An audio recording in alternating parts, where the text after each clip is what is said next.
irmãos trabalhado lá em São Paulo, e aqui a MUB, irmãos, é uma inspiração. Eu vejo essa juventude toda aqui envolvida com missões, para o Deus seja louvado. Temos trabalhado lá para que a nossa juventude também seja uma juventude envolvida com a obra de evangelização e com a obra missionária. Amém? Eu quero passar o vídeo institucional da Missão Desafio. Às vezes eu sei que vocês contribuem com a MN no terceiro domingo de cada mês, e às vezes você não faz ideia do impacto que a sua contribuição tem todos os meses. Alguns irmãos, né, nas nossas muitas igrejas que nós temos no Brasil, além da OMN, eles assumem um compromisso de sustento mensal. No projeto Dar-lhe Voz de Comer, no projeto Fôlego para a Europa, no projeto Equipalo, de avanço de 15 frentes missionárias, no projeto Chorai, no Oriente Médio. Tem irmãos que me procuram nas igrejas que eu vou e falam: Caías, eu além de ofertar na minha igreja, eu quero ser um mantenedor da Missão Desafio nos projetos. Então tudo que você vai ver aqui, ele vem de duas fontes, irmãos. Vem da OMN, que como igreja nós recolhemos no terceiro domingo, e dos irmãos que, além da OMN, faz um esforcinho a mais, todos os meses enviando para a Missão Desafio um sustento missionário para apoiar os projetos dos missionários. Eu queria mostrar um pouco para você da estrutura, do trabalho da Missão Desafio. Está aí o vídeo? Chegou? Se puder passar, por gentileza.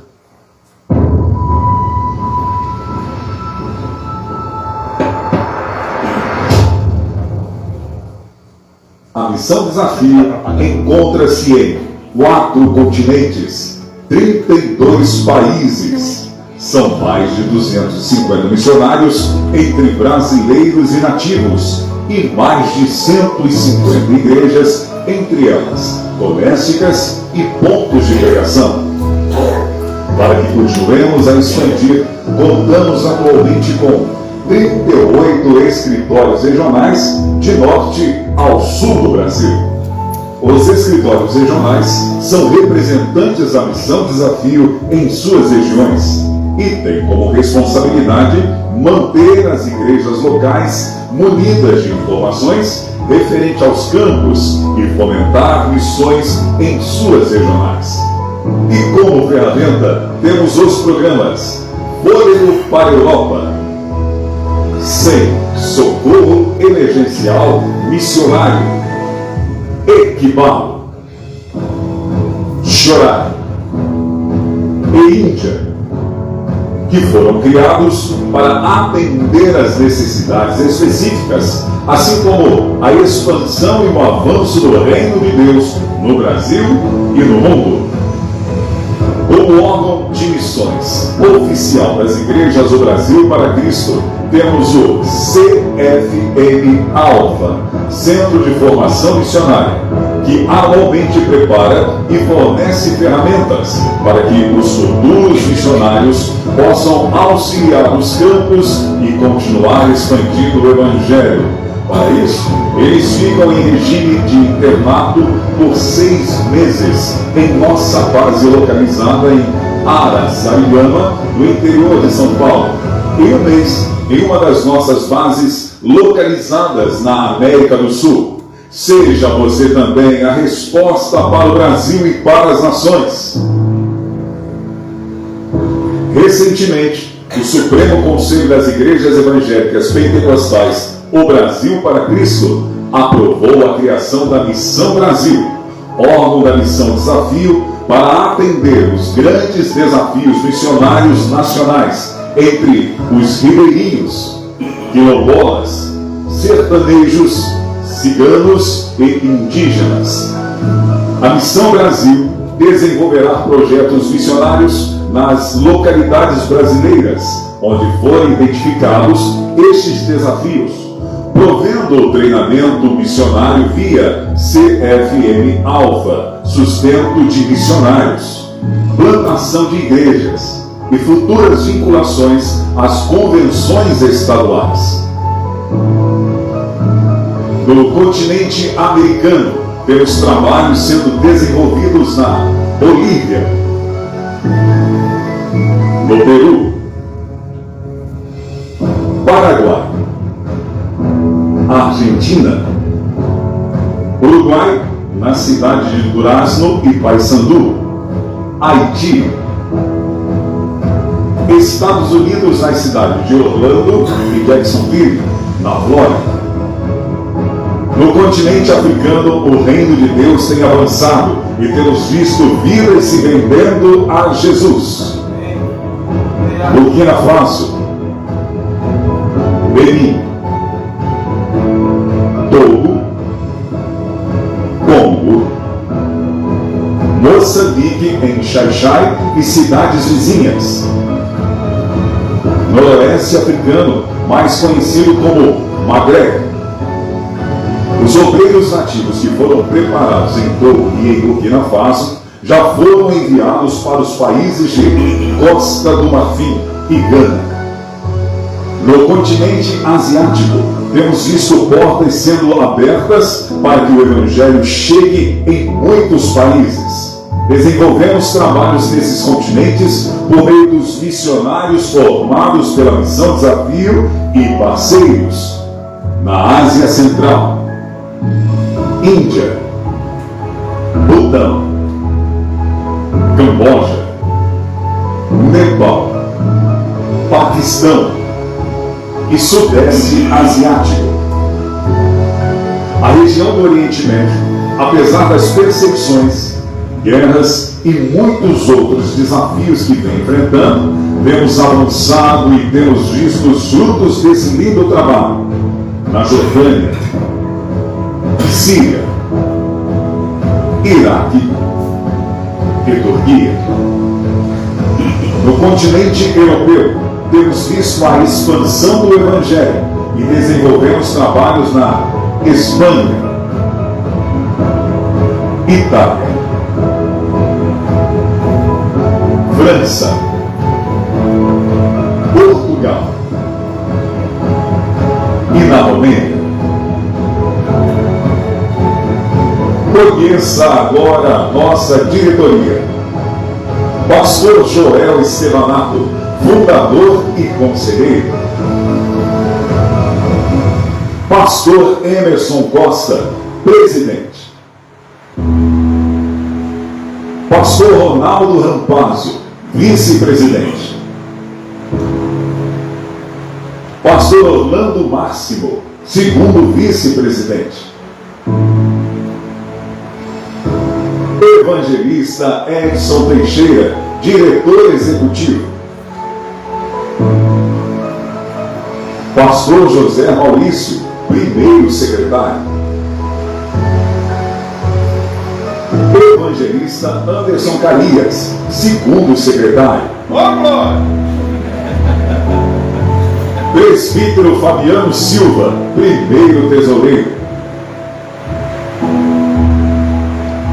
Pastor Paulo Fossa, segundo tesoureiro. Conheça também o nosso conselho fiscal. Pastor André Souza, Pastor Fernando Bacá e o irmão Rogério Palom. Que juntos continuemos avançando para que o Evangelho do Reino chegue aos confins da terra. Missão Desafio. Glória a Deus. Você pode aplaudir ao Senhor?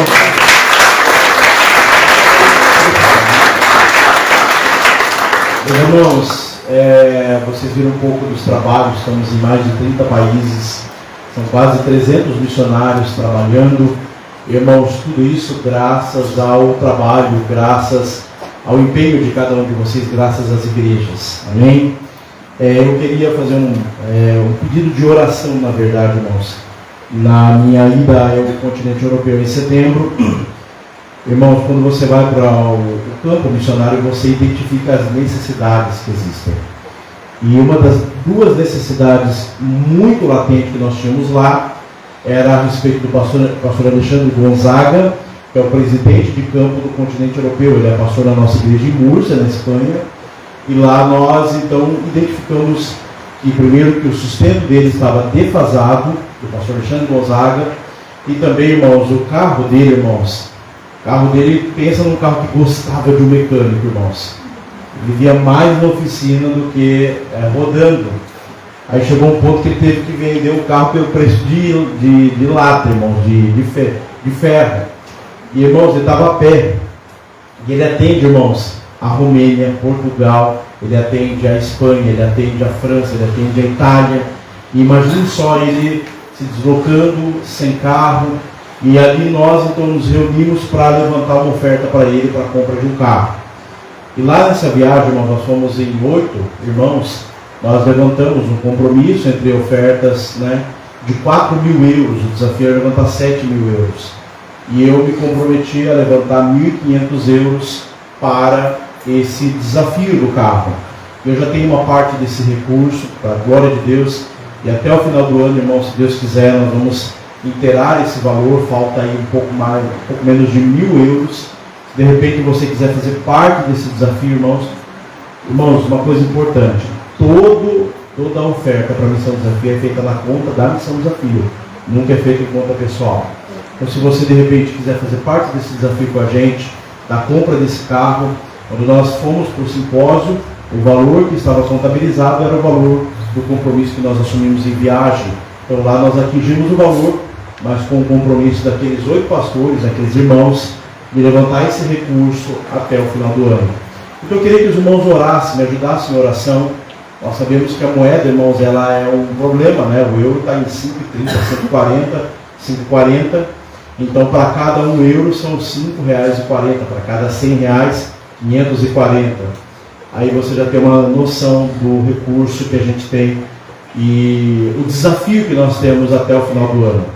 Também, irmãos, o sustento, para a glória de Deus, eu consegui o valor de 500 reais por mês que nós assinamos um compromisso, mas ainda assim, irmãos, algumas igrejas se comprometeram, não estão conseguindo cumprir. Ore, nos ajude nesse desafio, irmãos. A Europa carece muito das orações. Amém?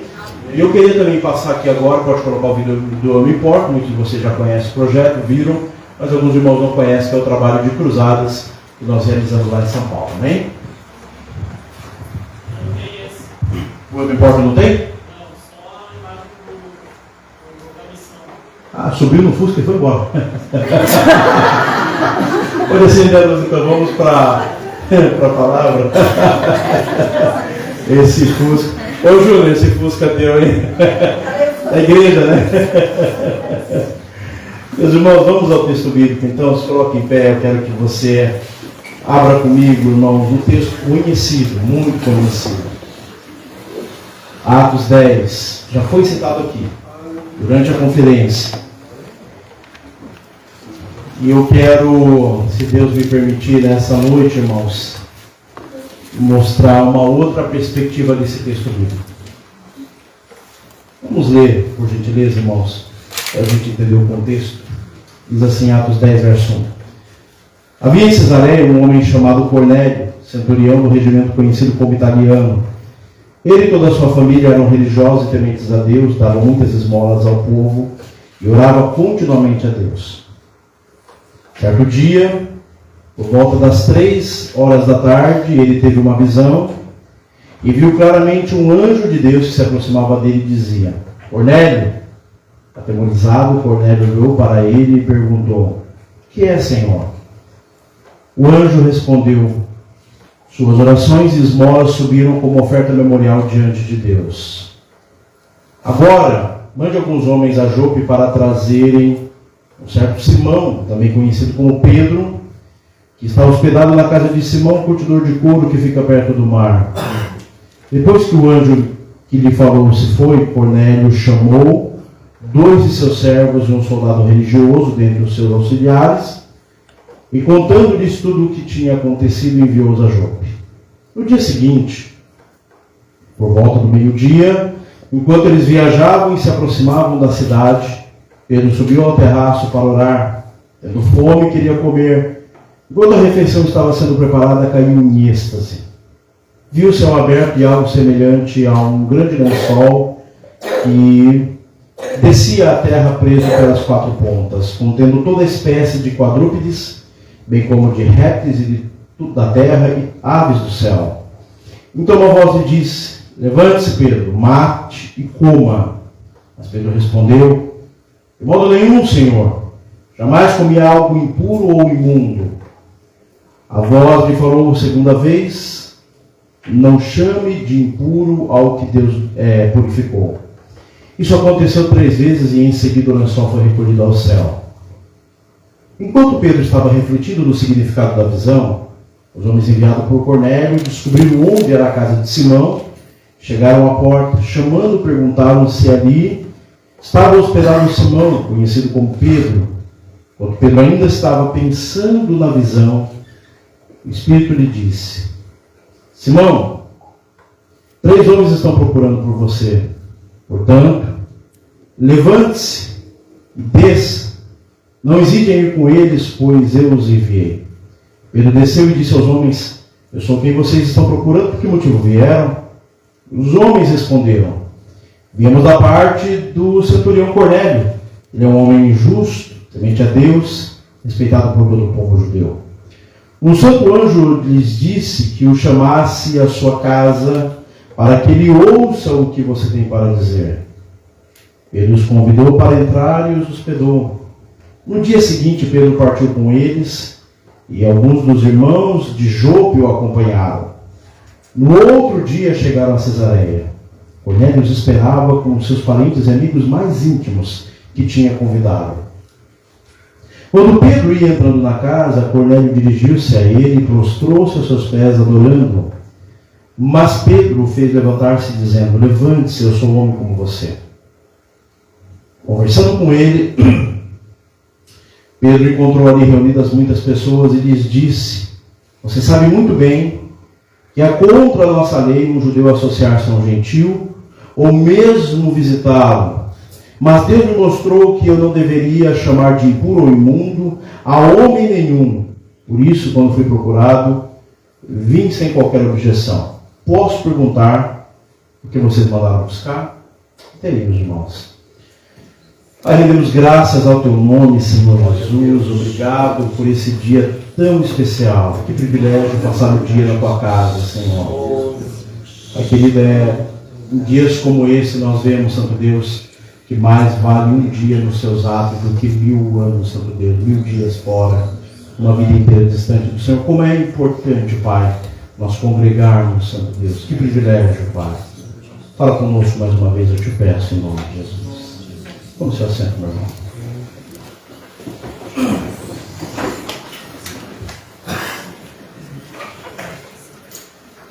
Meus irmãos, Atos capítulo 10, Atos capítulo 8, Atos capítulo 16, eles falam da mesma verdade bíblica. Atos capítulo 8 fala de um eunuco vindo da Etiópia, que foi a Jerusalém para adorar o Senhor, e de volta Deus envia Felipe, um diácono da igreja, para pregar o evangelho para aquele homem, quando retornava de Jerusalém. Atos capítulo 16 fala de como Deus interfere numa visão, através de uma visão, na agenda da igreja, porque o dono da agenda é Deus e Ele decide a evangelização, muda os planos missionários, envia para a casa de Lídia, e através de Lídia Deus abre a porta do coração dessa mulher, essa mulher abre a porta da casa, e através dessa casa Deus abre a porta da Europa. Atos capítulo 10, ele fala da mesma verdade bíblica. Esses 3 textos, o que é similar neles? Deus busca aqueles que o buscam. Deus se interessa por aqueles que se interessam por Ele. Deus não despreza nem que seja o mínimo esforço humano de conhecê-lo, de encontrá-lo. Deus não despreza. Às vezes, irmãos, nós desprezamos, mas o nosso Deus não despreza. Atos capítulo 10, irmãos, que nós conhecemos como a conversão de Cornélio, eu quero mostrar para você, irmãos, uma verdade que está nas Escrituras e que muitas vezes passa desapercebido por nós. É muito comum, irmãos, a gente olhar e falar assim: Deus chamou esse obreiro para salvar aquela obra, estava acabando. Deus enviou esse missionário, porque se Deus não envia esse missionário, a missão acaba. Mas eu quero mostrar para você como Deus usa a missão para salvar o missionário, como Deus usa a obra para salvar o obreiro. Eu quero mostrar para você o outro lado da salvação do perdido, de como Deus usa, irmãos, a conversão do perdido para que o homem justo não se perca. Eu quero mostrar para você como Deus salva a vida de Pedro através da conversão de Cornélio. Nós vemos o texto, irmãos, e o texto diz que havia em Cesareia um homem chamado Cornélio, e o texto já começa, irmãos, trazendo os predicativos desse homem, dizendo o seguinte: primeiro, que ele era um homem conhecido do regimento do centurião, do regimento italiano, conhecido como italiano. Ele era um centurião. Irmãos, a legião romana era dividida, uma legião com 6.000 homens, com 10 cortes de 600 homens, e cada corte com 6 centúrias. O que seria hoje mais ou menos o comandante, ou um subtenente, ou um tenente da polícia militar dos nossos dias. Lembrando que nos dias de Jesus, irmãos, nos dias da igreja primitiva, não existia, irmãos, classe média. Ou você era pobre, ou você era rico. Não existia o que o mundo moderno conhece como classe média. Ou você era miseravelmente pobre, ou você era privilegiosamente rico. Não existia essa distinção. Agora você olha para um homem que ele pertence à classe alta da sociedade, patente alta dentro das forças de segurança do Império Romano. E a Bíblia diz que lá em Cesareia Marítima, base militar da Judéia, aonde se aquartelava toda a força policial do Império Romano, e que só era esvaziada no período da Páscoa, quando o Império Romano esvaziava, irmãos, essa cidade militar, enviando para a Fortaleza Antônia em Jerusalém, para conter qualquer motim contra o Império Romano no período da Páscoa. Essa cidade, irmãos, ela é a capital militar da Judéia. Lá está, irmãos, o exército, a legião romana, aquartelada sobre toda a cidade. E é nesse contexto, irmãos, que Deus ele ouve a oração de um homem perdido, de um homem ímpio. A Bíblia diz que esse homem chamado Cornélio, ele era reconhecido, ele e toda a sua família, irmãos, porque eles eram religiosos e temente a Deus. E a palavra temente a Deus aqui é simpatizante. E a Bíblia diz que esse homem, ele era o quê? Ele dava muitas esmolas ao povo e orava continuamente. Irmãos, olha a cena desse homem. Ele é reconhecido por todos porque ele é o quê? Simpatizante do judaísmo. Mas esse homem, ele é o quê? Piedoso e generoso. Irmãos, esse homem, ele não conhece o evangelho que nós conhecemos. Esse homem nunca ouviu falar de Cristo Jesus. Esse homem não conhece, irmãos, o Filho, o Cordeiro Pascual. Esse homem, ele é simpatizante do judaísmo. Ele conhece, irmãos, até a lei. Ele não conhece acerca de Cristo Jesus. E por ser simpatizante do judaísmo, a Bíblia diz que ele se torna um homem o quê? Temente a Deus. A Bíblia diz que ele se torna um homem piedoso, um homem de oração. Mas não apenas piedoso de oração. Esse era um homem generoso. Irmãos, a gente começa a ler os predicados de Cornélio, vai além. Olha o versículo 22. Ele é um homem justo, temente a Deus, respeitado por todo o povo judeu. Irmãos, esse homem não era um homem respeitado no trabalho, mas que dentro de casa, irmãos, só a esposa sabia quem era dentro de casa. Não. A Bíblia diz que ele era respeitado na família, ele era respeitado no trabalho, e ele era respeitado pelos judeus. Os judeus que odiavam os romanos tinham profunda admiração desse homem. A Bíblia diz que Cornélio, esse homem justo, temente a Deus, piedoso, generoso, continuamente orava a Deus. Todos os dias vivia uma vida de piedade diante de Deus. E a Bíblia diz que todos os dias, às 3 horas da tarde, esse homem se prostrava, irmãos, na terra, orando ao céu, crendo que sobre a sua cabeça há um Deus. Mesmo sem conhecer, ele está orando. E a Bíblia diz que esse homem, irmãos, completamente perdido, ele ora para um Deus que o encontra. Esse homem não pertence, irmãos, àquilo que nós chamamos a religião que salva. Os muros religiosos que a gente diz assim, olha, esse camarada aqui, ele entregou a vida para Jesus, esse camarada fez o curso de batismo, esse camarada agora está tomando os sacramentos, ele está tomando a Santa Ceia, esse camarada agora nós podemos dizer que esse homem foi salvo. Não! Esse homem é um homem completamente perdido. Um homem que nós olhamos e fala, ele está completamente fora daquilo que nós dizemos que é a salvação, a separação do que nós declaramos salvos ou perdidos. Esse homem não pertence à igreja, esse homem não ouviu falar de Cristo Jesus, esse homem é um homem completamente perdido, que todos os dias se prostra diante dos céus, sem saber se sobre ele alguém ouve. Mas ainda que nós como igreja não ouçamos o que os perdidos dizem, irmãos, o clamor daqueles que estão se perdendo, o nosso Deus ouve o que esses homens estão dizendo. Amém. Esse homem está completamente perdido, mas há temor e piedade no seu coração. Mas ele não conhece a Cristo, ele não conhece, irmão, sobre a justificação, ele não sabe sobre a santificação, ele não sabe que Cristo morreu em seu favor. O pouco que ele conhece acerca, irmãos, do judaísmo é o suficiente para ele temer a Deus. É o mesmo pouco que leva um etíope, ministro da fazenda da Etiópia, sair numa carruagem real, acompanhado de lanceiros, de espadeiros, um homem de extrema importância de um dos maiores impérios da terra, a sair da África, passar pelo chifre da África, contornar o Monte Sinai, entrar pela faixa de Gaza e ir numa viagem até Jerusalém. O pouco que aquele homem conhece é o suficiente para ele buscar a Deus.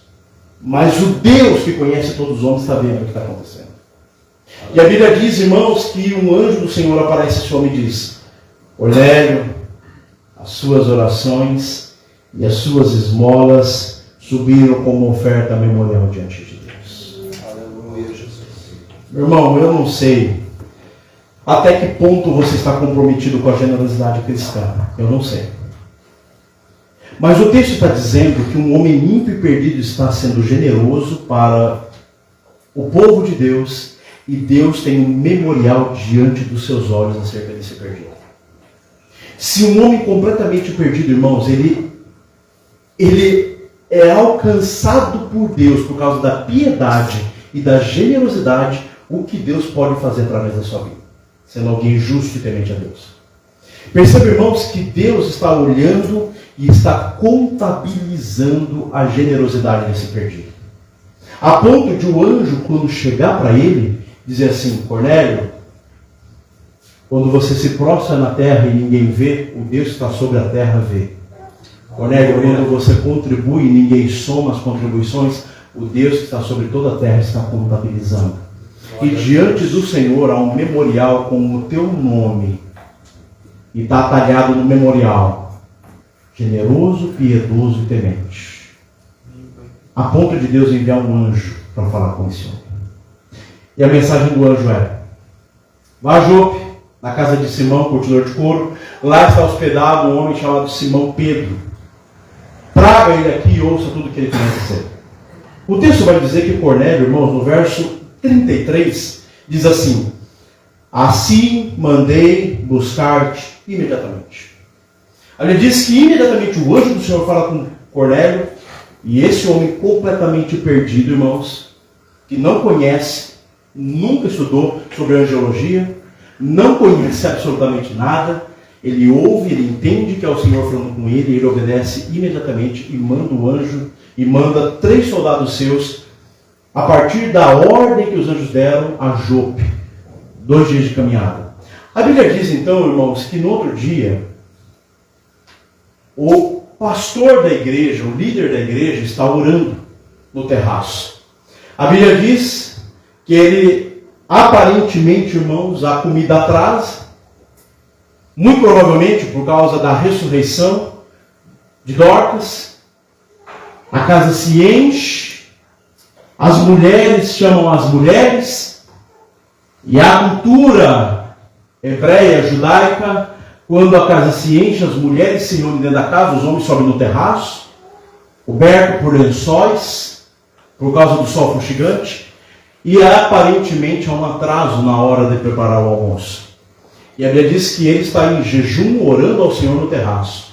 E nesse momento, Deus que falou com um perdido, dá uma visão ao seu filho, ao seu justo, ao pastor da igreja. E a visão é muito clara. Um lençol desce, preso pelas 4 pontas, com 3 tipos de animais, que a lei levítica proíbe o judeu de comer. E a ordem de Deus é: Pedro, mata aí. Mata aí o quê? Aí o que Pedro fala?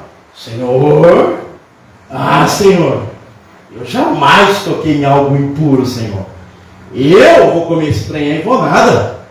Não vou comer isso aí não, Senhor. Aí qual que é a ordem de Deus para Pedro? Pedro, não chame de impuro aquilo que eu já purifiquei. Mata e come. Qual que é a segunda visão? Mesmo lençol, com os mesmos animais. E a ordem de Deus é qual? Mata e... Eu fico imaginando Pedro, pastor. Senhor, eu acho que o Senhor esqueceu o que está escrito na lei levítica. Eu, um judeu sangue puro, jamais toquei em alguma coisa que seja impura, Senhor. Eu não, Senhor. Esses infiéis aí podem até comer, mas eu não vou comer. Aí qual que é a ordem de Deus? Mata aí.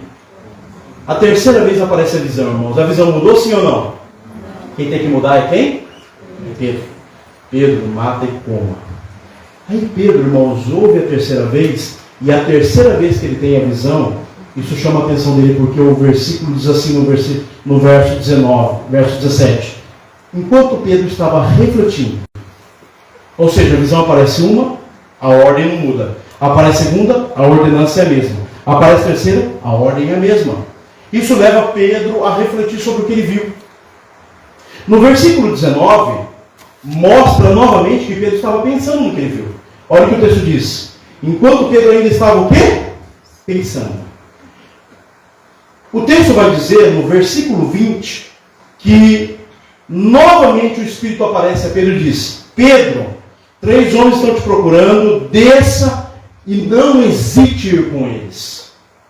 Então olha só o que está acontecendo aqui, irmãos. Há um homem completamente perdido, fora da religião, fora daquilo que a gente olha e fala, isso aqui salva, daqui para lá está todo mundo perdido, daqui para cá está todo mundo salvo. E isso aqui, esse homem está completamente perdido. Deus fala apenas uma vez com ele, ele ouve e entende, imediatamente obedece. É o que diz o verso 33. Assim, Cornélio dizendo, mandei buscar-te imediatamente. Aí Deus fala para a liderança da igreja, Pedro, o líder da igreja em Jerusalém. Deus mostra uma visão pela primeira vez, Pedro não entende. Deus mostra a visão a segunda vez, Pedro não entende.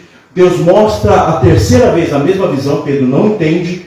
Aí o versículo 17 diz que Pedro está pensando no que ele viu, no versículo está refletindo, no versículo 19 ele está pensando, e no versículo 20 ele está hesitando. Então nós temos um homem completamente perdido, que Deus fala e entende.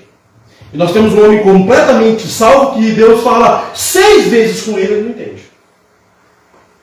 Olhando por essa perspectiva, irmãos, quem parece estar perdido na história? É Cornélio, o ímpio, ou é Pedro, o justo? Quem que parece estar perdido na história, irmãos? É Pedro ou é Cornélio? É Pedro. Você olha, irmãos, e Deus está trabalhando no caráter de Pedro. Deus está trabalhando na vida de Pedro. Qual que era o drama de Pedro? Irmãos, tudo começa quando ele é hospedado na casa de Simão Curtidor. A lei levítica diz que se você toca em cadáver, você é impuro. Aí qual a hospedagem que preparam para ele? A casa de um curtidor de couro.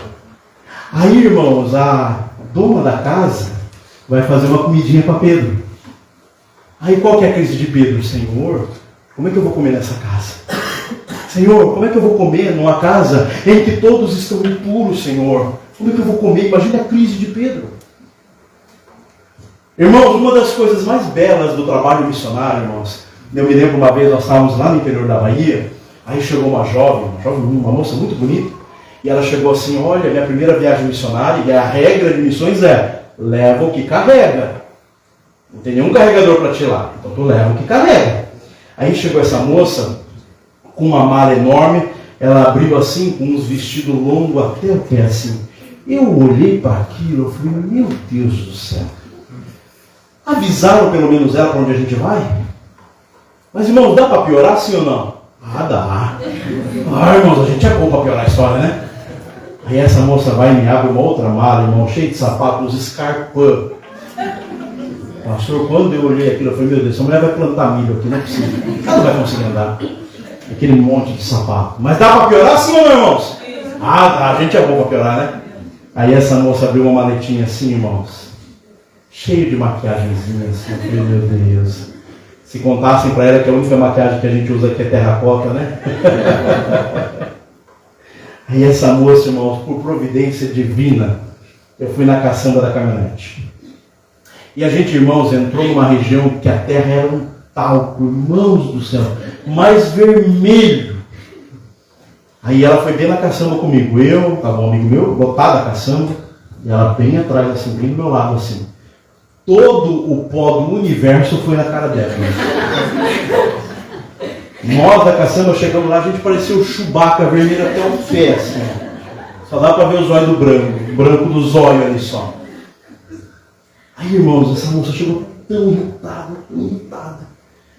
Eu não quero saber o cabelo desse tamanho. Eu falei, bota um boné para aliviar, né? Não dá.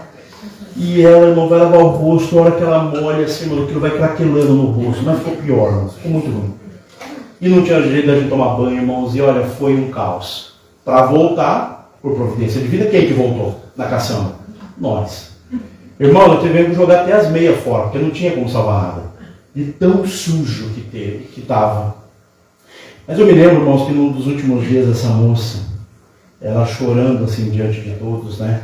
Ela dava os vestidos para as crianças, os sapatos, já pegava maquiagem para fazer pintura no rosto das meninas, assim, maquiar as crianças, tudo. E essa jovenzinha, eu sei porque Deus mandou para cá. Quem precisava de vir para a obra missionária era eu. Era eu que precisava vir para cá. Deus precisava era me salvar. O que está acontecendo com Pedro aqui, irmãos? Às vezes a gente olha assim, não, a gente precisa enviar um missionário, para um missionário fazer aquela obra, salvar aquele projeto, salvar aquela obra, no sentido de trabalhar, de edificar, de ampliar. Mas às vezes, meu irmão, o que Deus faz é o contrário. Ele pega o obreiro e manda para a obra para que o obreiro não se perca. Às vezes o que Deus faz comigo e com você é assim. Você está vivendo a sua vida cristã, normal, irmão, você não está em pecado, você não está em rebeldia. Você simplesmente está vivendo a sua vida cristã normal. Você vem para o culto, você oferta, você dizima, você dá carona, você doa a cesta básica, você faz tudo. Aí de repente, no ano de 2020, Deus manda lá para o norte o pastor da igreja. Aí manda uma turma para lá. Aí ele pega você e eu manda lá para o Nordeste, pega outro e manda para a África. E de repente a nossa vida vira de ponta cabeça. Não é porque tinha alguma coisa de errado em nós. É porque Deus está nos enviando, porque Deus, antes de trabalhar através de nós, Ele quer trabalhar em nós. É exatamente o que Deus fez na minha vida. Eu me converti, eu estava na igreja, eu tinha já vencido as minhas lutas, do meio em que eu vim, de rebeldia, prostituição, de um monte de droga, e aí eu vou para a igreja e eu começo a servir a Deus, naquela luta da santificação e Deus trabalhando na minha vida. Aí de repente eu recebo um convite do missionário Reino e fala, venha doar suas férias para Jesus. Aí eu vou para o interior da Bahia, lá na região da fome, e quando eu chego lá, eu saio de lá, e eu percebo que Deus me enviou lá não foi para salvar ninguém, foi porque Deus precisava me salvar. É exatamente o que Deus está fazendo com o apóstolo Pedro. Irmãos, olha só a lógica do texto bíblico. Atos capítulo 8, o avivamento de Samaria. Deus, irmãos, explode em Samaria um avivamento poderoso. O que a igreja faz? Chama os líderes da igreja. Quem que vai? Vai Pedro e vai João para lá. Para trazer o certificado apostólico do chamado, do movimento que nasceu em Samaria. Agora, de lá de Jerusalém tem um africano vindo, de retorno de Jerusalém. Aí, naquele mover que Deus está usando Filipe, qual é a lógica de enviar para o africano? Para mim, a lógica era enviar Pedro e João, não Filipe. Filipe foi um instrumento de graça sobre aquele lugar. Quem era o líder da igreja era quem? Pedro e João. Mas quem que Deus envia para pregar para um africano? Um grego, que não tem dificuldade racial. Um homem que não tem essas barreiras étnicas e religiosas. Um homem que já venceu isso por natureza. Aí Deus manda Felipe para pregar para um africano, ele sendo de origem grega, para pregar para um africano porque não tem dificuldade racial. Mas logo depois, Deus manda quem? Manda Pedro. Para pregar para um romano, alguém que ele odeia. Alguém que o judeu não suporta. O que Deus está fazendo aqui, irmãos? Deus está quebrando, irmãos, a religiosidade, os preconceitos, os conceitos da igreja. Porque o natural é que fosse enviado Pedro e João para pregar para o ministro da fazenda da Etiópia. Ele é um homem de importância em seu país. Nós vamos enviar quem? Vamos enviar então o nosso líder da igreja, o homem mais preparado que era Pedro. Mas o que Deus faz? Pedrão, você vai, mas é daqui a pouquinho, tá? Agora quem vou mandar vai ser Felipe. É ele que eu vou mandar. Felipe não tem os problemas que vocês judeus têm. E aí, irmãos, Deus manda Pedro para pregar o evangelho para esse homem. Sabe por quê, irmãos? Na conversão de Cornélio, Deus está salvando Pedro. Mas o problema não era Pedro, irmãos. Quero que você entenda. Olha a continuidade do texto. Então eles chegaram lá, falaram com Pedro. Ele disse que Pedro então parte para a cidade de Cesareia, 2 dias de caminhada. E a Bíblia diz que quando ele chega, no verso 24, ele chega na Cesareia. Irmãos, Cornélio, por ser um neófito, alguém que não conhece a fé, alguém que tinha apenas uma breve instrução do judaísmo, ele comete um equívoco terrível. Ele confunde a criatura com o Criador e se prostra diante de Pedro. Pedro imediatamente diz: eu sou homem como você, se levante. Se levante, porque eu não mereço nenhum tipo de honra como essa. E ali então ele anuncia as boas novas a Cornélio. Mas olha só o que vai acontecer. A Bíblia diz que ele entra na casa de Cornélio. E quando ele entra na casa de Cornélio, irmãos, a Bíblia diz assim, conversando com ele, Pedro entrou e encontrou ali reunidas muitas pessoas. Ele diz, pausa no texto bíblico e olha atentamente para mim. Presta atenção no que eu vou dizer. O que você faria se um anjo de Deus aparecesse para você e falasse assim: vá chamar o homem de Deus e ouça tudo que o homem de Deus tem para dizer para você? O que Cornélio fez? Os amigos mais íntimos. Quem que eram os amigos de Cornélio? Outros líderes, outros chefes de centúria? Talvez algum chefe de corte? Talvez, irmãos, o chefe da legião romana? Talvez o governador? Talvez o prefeito da cidade? Irmãos, esse homem é um homem da elite. Quem são os amigos dele que estão em casa? Uma coisa eu sei, irmãos, tinha soldado apinhado até o teto dentro dessa casa. A Bíblia diz que ele entra, e quando ele entra, eu fico imaginando o Cornélio e a ansiedade dele. Meu amigo, venha para minha casa, porque o homem de Deus, enviado pelo anjo do Senhor, está vindo da minha casa para trazer as boas novas do Senhor, para a minha casa, para meus amigos, para a minha família. Imagine, irmãos, a sala preparada. Imagine o banquete preparado para receber o homem de Deus, para receber o líder da igreja. Quando Pedro entra na igreja, dentro da casa, o que ele fala? Vocês sabem muito bem que a nossa lei não permita que eu coma com vocês. Irmãos, Pedro ofende o anfitrião da casa e todos os seus convidados. Todos os convidados. Aqui o texto. Vocês sabem muito bem que é contra a nossa lei um judeu associar-se a um gentio ou mesmo invisitado. Imagine a cara profunda de decepção de Cornélio. Mas dá para piorar sim ou não, irmãos? Sim ou não? Dá. A gente é bom, irmão. A gente é bom. Olha só o que Pedro vai falar depois, irmãos. Olha, o remendo sempre pior que o furo. Ele diz no verso 29: por isso, quando fui procurado, vim sem qualquer objeção. Irmãos, Pedro quis fazer uma média. 3 visões, pensou uma vez, refletiu outra, não hesite. Deus, para garantir que Pedro vá, manda a polícia escoltar ele até a casa do homem. Porque se a polícia não fosse, ele não ia. Ele chega na casa do homem, o que ele faz? Ele ofende todos os seus convidados e o anfitrião da casa. A pergunta é, por que Pedro está se comportando desse jeito? Irmãos, porque Pedro ainda não venceu algumas barreiras que eu e você precisamos vencer. Deus está trabalhando primeiro em Pedro, para depois Deus trabalhar através de Pedro. Deus primeiro trabalha na sua vida, irmãos, para Deus depois trabalhar através da sua vida. Deus sempre vai trabalhar primeiro em mim, para depois Deus trabalhar através. O alvo da graça de Deus, nitidamente aqui, é Pedro, irmãos. Não é Cornélio. É como se Deus dissesse assim: Pedro, escute o que eu vou dizer, meu filho. Cornélio já é meu. Cornélio é piedoso, temente.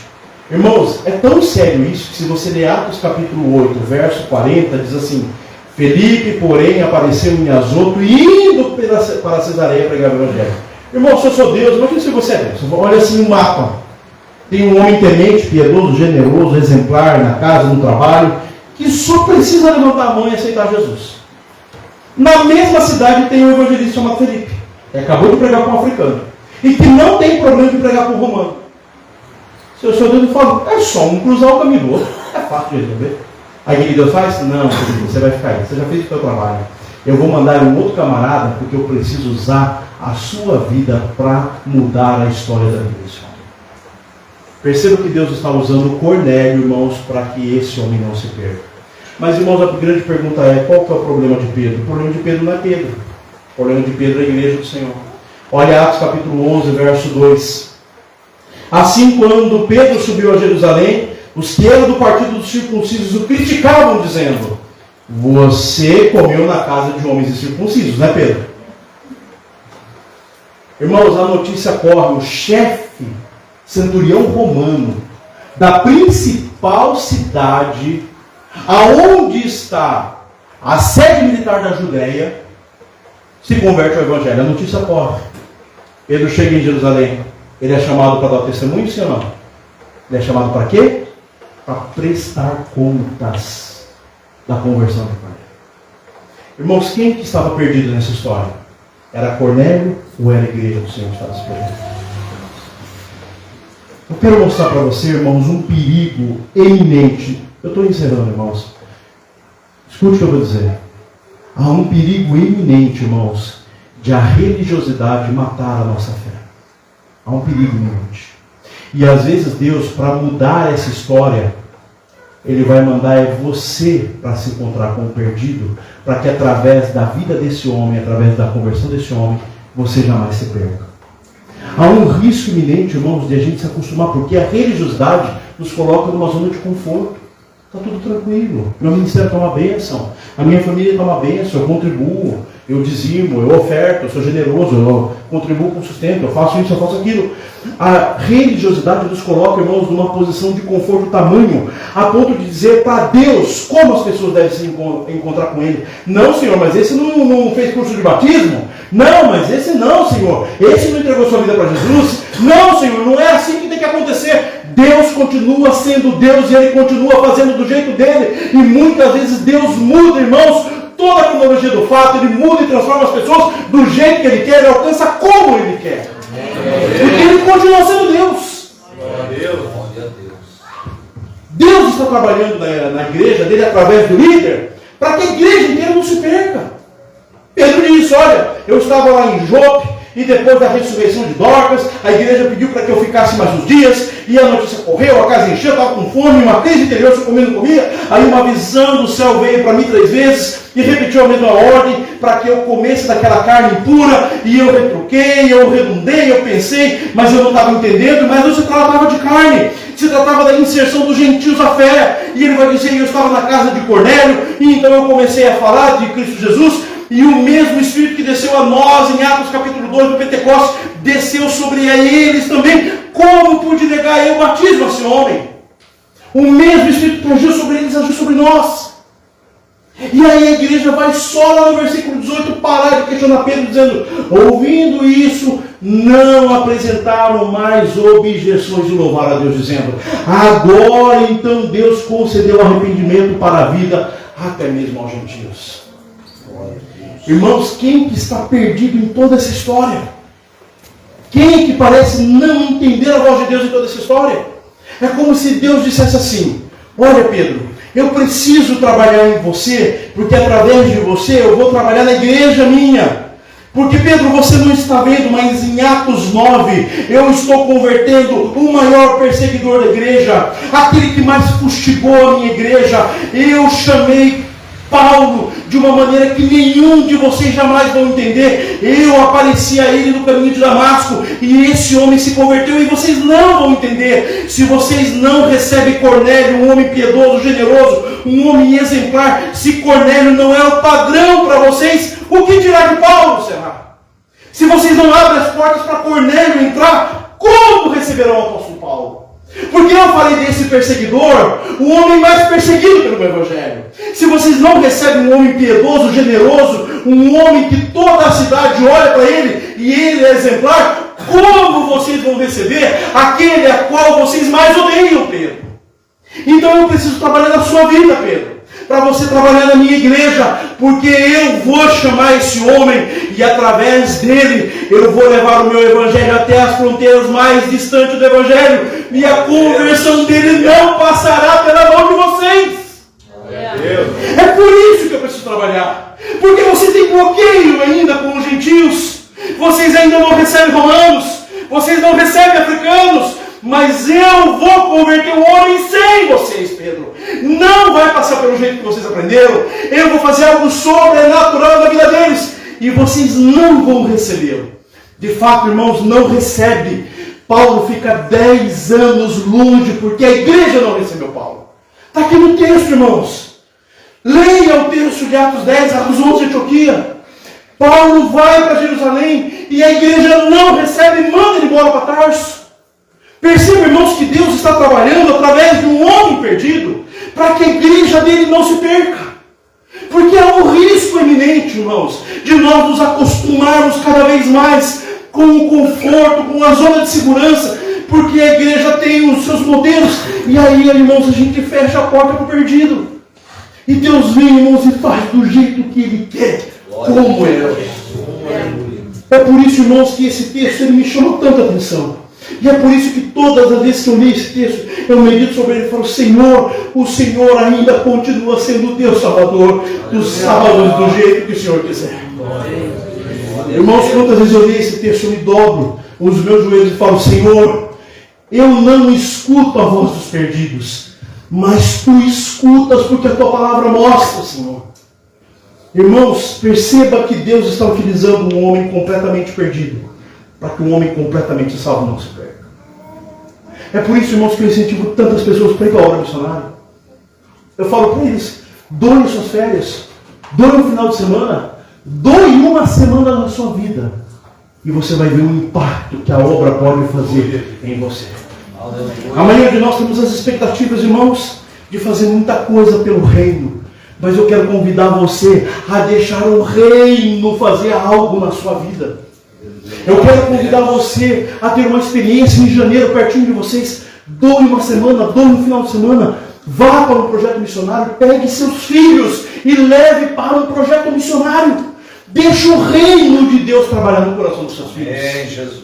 O chamado de Deus, irmãos, para o avivamento que a gente tanto ora e pede, começa de um coração avivado pelo Senhor, de um coração que Deus ainda continua sendo Deus. Ele ainda continua governando, Ele ainda continua dizendo, Pedro, ou você vai, Pedro. Pedro, tem dois jeitos, é do meu jeito ou do meu jeito. Você vai, Pedro. Porque o que eu vou fazer em você vai ter um impacto gigantesco naquilo que eu vou fazer através de você. Meus irmãos, ao longo de todos esses anos servindo a Deus, mais de 4.300 pessoas que eu já tive a alegria de levar para a obra missionária. Eu sempre falo e repito a mesma coisa. O maior fruto, irmãos, são daqueles que se colocam à disposição do reino de Deus, simplesmente para ir. O fruto de uma pessoa que foi para um projeto missionário, alguns anos atrás, irmãos, e que até hoje é colhido. Eu quero que vocês coloquem em pé, porque eu quero orar com você. Nós clamamos por um avivamento. Mas eu quero dizer para você, o maior avivamento ele acontece dentro do nosso coração. Quando ainda a vontade de Deus ela é perceptível em nossas vidas. Quando Deus ainda fala conosco, meus irmãos. E a gente discerne a voz de Deus. Coisa terrível, irmãos, é um homem perdido que ouve a voz de Deus e entende. Mas a igreja, Deus fala, repete, desenha. Depois ele desenha o desenho e ele explica o que desenhou e a igreja não entende. O que nos falta, irmãos, para alcançar? Alcançar aqueles que estão perdidos. Irmãos, é abrir o nosso ouvido e ouvir a voz do Senhor Jesus. Aleluia, Jesus. Quero de novo que você entenda ministrar nessa noite. Eu sei que você tem muitas expectativas para fazer algo pelo Senhor, mas eu quero convidar você a deixar Deus fazer algo em favor da sua vida. Glória a Deus. Meu convite nessa noite é para que você dê uma oportunidade a você e a sua família, para que o reino de Deus faça algo por você. Os bloqueios dos judeus, racial e social, os nossos bloqueios, eu já ouvi gente dizendo assim: olha, eu não consigo ir para o revolucionário porque eu só uso o meu banheiro.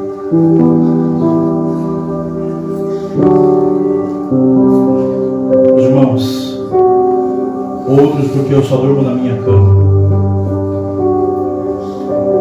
outros porque eu só como a minha comida.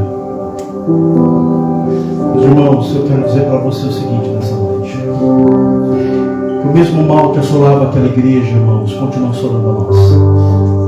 Se a gente, irmãos, não entender a voz de Deus, o que Deus está propondo para a nossa vida, irmãos, a gente pode cair no mesmo legalismo, na mesma religiosidade que Pedro e a igreja estavam caminhando. A igreja estava rejeitando um homem piedoso e generoso, porque não estava acontecendo como ela queria. E essa igreja rejeitou o maior líder do cristianismo, porque não aconteceu como eles esperavam. Mas, irmãos, eu quero dizer para você que não é terra arrasada. O nosso Deus continua sendo o Deus e Senhor da igreja. Sabe por que essas conferências como a de hoje acontecem? É Deus nos lembrando que, irmãos, Ele tem coisas maiores em nossas vidas. E pequenas dificuldades, irmãos, não se comparam àquilo que Ele quer realizar na sua vida. Glória a Deus. Irmãos, que pequenos traumas que a gente carrega em nossa vida e todos nós temos sendo vencidos não se comparam com Deus que realizar na sua vida. Oh, Deus.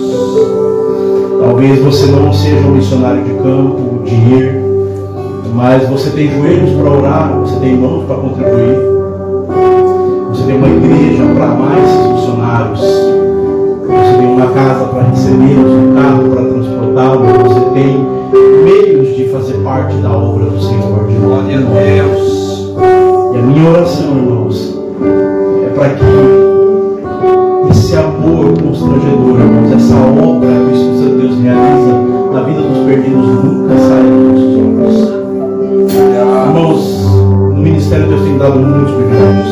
Eu amo, irmãos, momentos como esse de pregar a palavra, mas nada supera, irmãos, um olhar de um perdido, irmãos, encontrando a luz de Cristo. Nada supera, irmãos, quando uma alma cansada encontra, irmãos, água fresca e sombra, irmãos, nas pastagens de nosso Senhor. Nada supera, irmãos, quando uma alma aflita encontra descanso em nosso Senhor.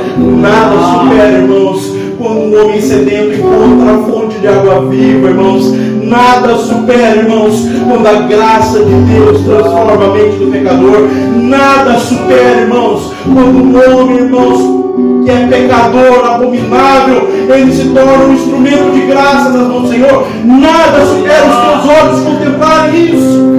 E é isso que Deus faz na vida de Pedro. Cornélio, irmãos, tinha tudo, mas não tinha Cristo. Ou seja, a sua justiça não podia salvá-lo. E Deus ensina a Pedro, irmãos, para que Pedro ensine a sua igreja. A igreja do nosso Senhor.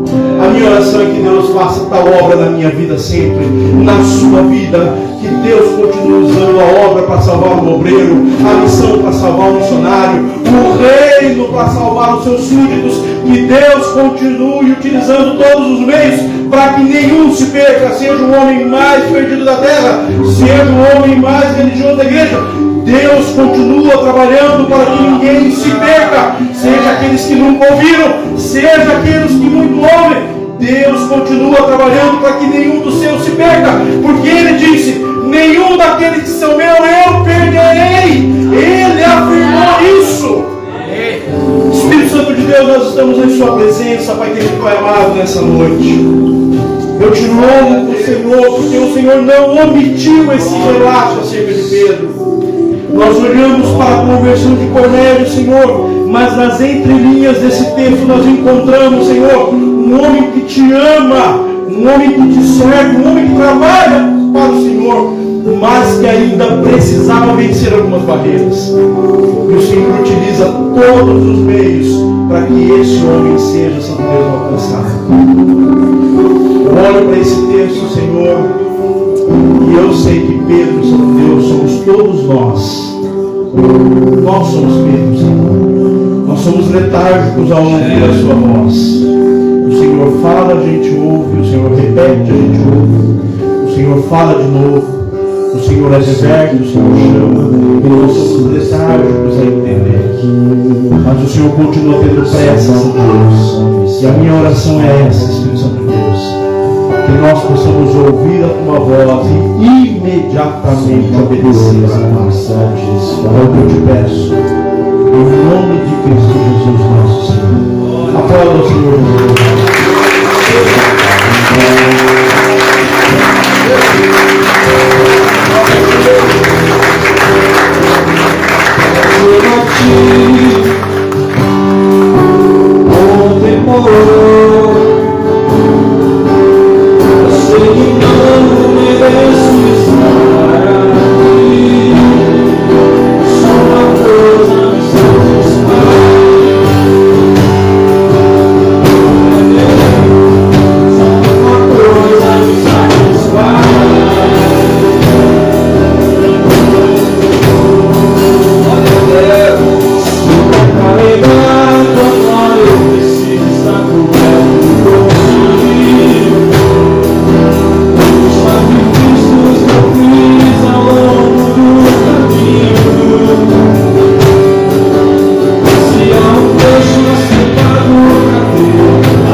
Que o reino trabalhe através de nós. Aleluia. Muitas vezes nós buscamos o avivamento trabalhando para o reino, mas para que o avivamento seja permanente, é o reino que precisa trabalhar dentro de cada um de nós. Essa igreja, Senhor, tem muito a fazer. Essa igreja pode chegar ainda muito longe. Essa igreja tem sido preparada para caminhar 40 dias e 40 noites. Aleluia! É possível Senhor, chegarmos aos confins da terra. É possível ultrapassarmos as barreiras da nossa nação. É possível irmos muito longe. O Senhor tem nos chamado, o Senhor tem nos desafiado. Ainda que a nossa força não seja muita, ainda que não tenhamos tantas condições à vista humana, ainda que muitas vezes nos deixamos levar pelas nossas limitações, nós temos um Deus que é capaz de nos levar além daquilo que podemos imaginar. Os teus planos são planos de bem, são planos de paz. Por isso nessa noite eu oro, Senhor, em cima do que nós ouvimos, em cima do que nós somos ministrados.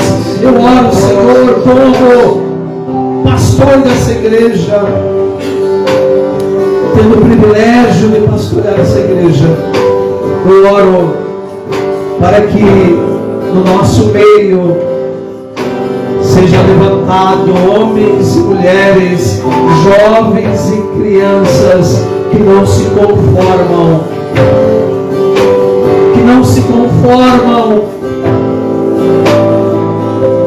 com a situação cômoda ou com aquilo que muitas vezes é como uma religiosidade que nos engessa. Nos leva, Senhor, nos leva para muito longe, para a glória do Pai, do Filho e do Espírito Santo de Deus. Adore o Senhor para encerrarmos.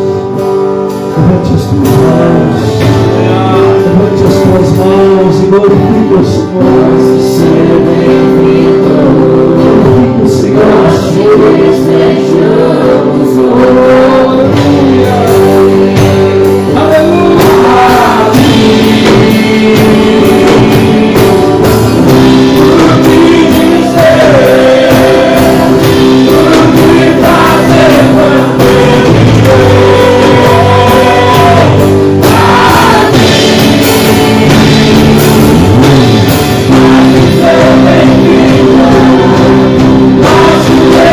Let's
Queridos irmãos, muito obrigado, missionário Anderson Carias. Obrigado por esse final de semana abençoadíssimo. Que Deus te abençoe. Que você faça uma boa viagem de volta nessa madrugada.